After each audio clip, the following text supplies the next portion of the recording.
Hello, guys. This is a brief review of George Orwell's Animal Farm movie that you were supposed to watch. There's also a book, Animal Farm, which he wrote, which is pretty much exactly like the movie itself.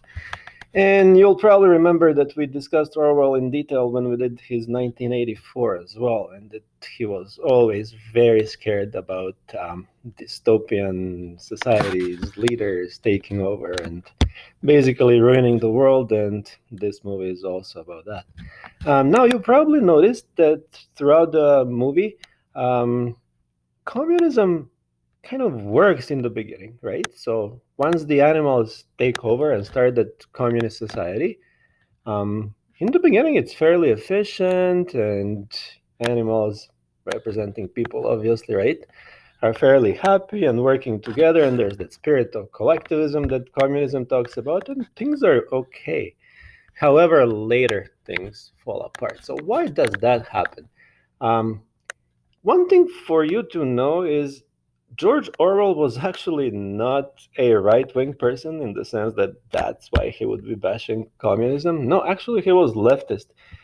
He even fought in the Spanish Civil War on the side of leftists. Uh, However, he was a moderate leftist, not an extreme leftist. And that is a huge difference, despite the fact that they're very close on the spectrum. Why? Because he thought that dictatorships are going to ruin any system, any leftist system as well. That leftism can work, that those ideas of collectivism, sharing, equality can work, but in a democratic society. So if people are in charge. So you probably saw that in the beginning of the movie as well. While all animals were in charge, while there was still democracy and voting and, animals had a say, things were great. So that was Orwell's way to tell us, you know what, this socialism, when it's, moderate left rather than extreme left, actually works.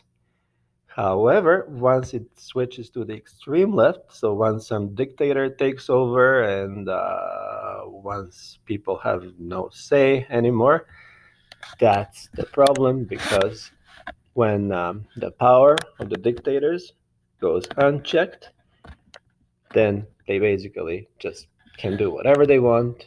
And, you know, based on Hobbes's ideas of human nature, when there's nobody to keep those dictators in check, then they will just turn into, well, metaphorically, a bunch of pigs, right? So they will just be, taking everything for themselves and not caring about anybody else and destroying absolutely everything. So that's basically the message of the movie.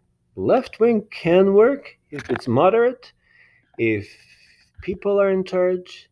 Once it switches to the dictatorial nature, then it will inevitably and ultimately fail.